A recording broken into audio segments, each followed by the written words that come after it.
Hello மக்கள் எல்லாரும் எப்படி இருக்கீங்க? கடந்த சில நாட்களாகவே கவர்மெண்ட் எம்ப்ளாயிஸ் மத்தியில் ஒரு பெரிய குழப்பம் வந்து ஓடிட்டே இருக்கு. ஏன்னா நம்ம தமிழக பட்ஜெட்டில் ஓய்வூதிய நிதியிலிருந்து சுமார் 14,000 கோடி ரூபாய் குறைச்சிட்டாங்க. நம்ம பார்த்துருப்போம், நிறைய இன்ஃபர்மேஷன் ஷேர் பண்ணி பார்த்துருப்பீங்கன்னு நினைக்கிறேன்.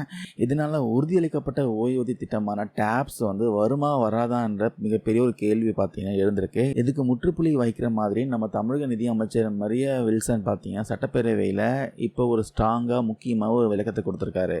டேப்ஸ் வந்து எப்படி செயல்படுத்தப்படும், யாருக்கெல்லாம் அந்த இடைக்கால நிவாரணம் கிடைக்கும், வாங்க இந்த வீடியோவில் டீட்டெயிலாக ரொம்ப தெளிவாக பார்க்கலாம்.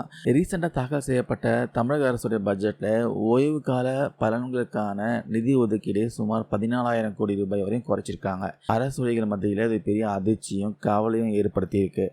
இதை பற்றி சட்டப்பேரவையில் பட்ஜெட் மீதான விவாதத்தினப்போ எதிர்கட்சிகள்லாம் பல உறுப்பினர்கள்லாம் கேள்வி எழுப்பியிருக்காங்க. இந்த சர்ச்சைகளுக்கு பதிலளிக்கும் விதமாக நிதி அமைச்சர் மரியா வில்சன் வந்து ஒரு முக்கியமான நிபந்தனையை வந்து தெளிவுபடுத்தியிருக்காரு. அமைச்சர் என்ன திட்டவட்டமாக சொல்லியிருக்காருன்னா, ஒன்றிய அரசு அதாவது மத்திய அரசு நமக்கு கூடுதலாக கடன் வாங்க அனுமதி அளித்தால் மட்டுமே இந்த உறுதியளிக்கப்பட்ட ஓய்வூதிய திட்டமான டேப்ஸ் வந்து தமிழ்நாட்டில் செயல்படுத்தப்படும் சொல்லியிருக்காரு.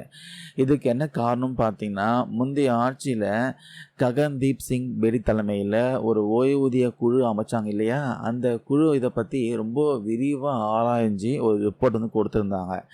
அந்த பரிந்துரையில் மத்திய அரசு கூடுதல் கடன் பெற அனுமதி கொடுத்தா மட்டும்தான் இந்த டேப்ஸ் திட்டத்தை மாநிலத்தில் எந்த ஒரு நிதி சுமையும் இல்லாமல் அமல்படுத்த முடியும்னு ரொம்ப தெளிவாக வந்து சொல்லியிருக்காங்களாம். சரி, இப்போ இந்த திட்டம் வந்து எப்போ தான் வரும் கேட்டால், மத்திய அரசிடமிருந்து கூடுதல் கடனுக்கான ஒப்புதல் விரைவில் கிடைச்சிட்டா வரவிருக்கும் துணை பட்ஜெட்டில் சப்ளிமெண்ட்ரி பட்ஜெட் தாக்கல் பண்ணுவாங்க பார்த்தீங்களா, அப்போது டேப்ஸ் திட்டம் வந்து கட்டாயம் சேர்க்கப்பட்டு செயல்படுத்தப்படும்ட்டு அமைச்சரை வந்து உறுதி அளிச்சிருக்காரு. இப்போ நிறைய பேருக்கு ஒரு சந்தேகம் இருக்கும், திட்டம் வந்து வரத்துக்கு லேட் ஆச்சுன்னா இப்போ ரிட்டையர் ஆகுறவங்களுடைய நிலைமை வந்து என்ன ஆகுறதுன்ட்டு. அதுக்கு ஒரு சூப்பர் ஏற்பாடு நடக்குதுங்க. டேப்ஸ் திட்டம் அமலாகும் வரைக்கும், அதாவது 1/1/2026 அல்லது அதுக்கு பிறகு ஓய்வு பெற்ற மற்றும் ஓய்வு பெறக்கூடிய அரசு ஊழியர்களுக்கு எந்த பாதிப்பும் ஏற்படாத வகையில் அவங்களுக்கு இடைக்கால நிவாரண தொகை இன்ட்ரீம் பே அவுட் வழங்குவதற்கான ஏற்பாடுகள்லாம் ரொம்ப தீவிரமாக செய்யப்பட்டு வருதுன்ட்டு அமைச்சர் சொல்லியிருக்காரு. இந்த உறுதியளிக்கப்பட்ட ஓய்வூதிய திட்டத்தை பார்த்தீங்கன்னா கவர்மெண்ட் எம்ப்ளாயீஸ் உடைய நீண்ட நாள் கோரிக்கை. இந்த திட்டத்தின்படி ஒரு அரசு ஊழியர் ஓய்வு பெறும்போது அவங்களுடைய கடைசி அடிப்படை ஊதியத்தில் 50% தொகையை வந்து மாதாந்திர ஓய்வூதியமாக கண்டிப்பாக வழங்கப்படும் சொல்லியிருக்காங்க. ஸோ மக்களே, இப்போதைக்கு பார்த்தீங்கன்னா சென்ட்ரல் கவர்மெண்ட்டோடைய முடிவில் தான் இருக்குது.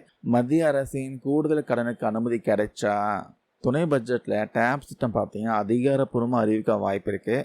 இருந்தாலும் கவர்மெண்ட் எம்ப்ளாயீஸ் டீச்சர்ஸ்லாம் இந்த ஓல்டு பென்ஷன் ஸ்கீம் தான் எதிர்பார்த்து காத்துட்டு இருக்காங்க. தாவேக்கா வாக்குறுதினே பார்த்தீங்கன்னா இந்த ஓல்டு பென்ஷன் ஸ்கீம் விஷயமா பரிசீலிக்கப்படும் அப்படின்னு சொல்லியிருக்காங்க. ஆனால் இந்த ஓல்டு பென்ஷன் ஸ்கீம் விஷயமா உடனடியாக வந்து முடிவு எடுக்க மாட்டாங்க. ஸோ வெயிட் பண்ணி பார்க்கலாம். ஸோ மத்திய அரசு இதுக்கு அனுமதி கொடுப்பாங்களா? இந்த டேப்ஸ் திட்டம் பற்றி நீங்கள் என்ன நினைக்கிறீங்க? உங்கள் கருத்துக்களை மறக்காம கீழே கமெண்ட்ஸில் பதிவு பண்ணுங்கள். இந்த வீடியோவில் நான் ஷேர் பண்ண தகவல் யூஸ்ஃபுல்லாக இருக்கும்னு நினைக்கிறேன். தேங்க்யூ நண்பர் அன்பீஸ்.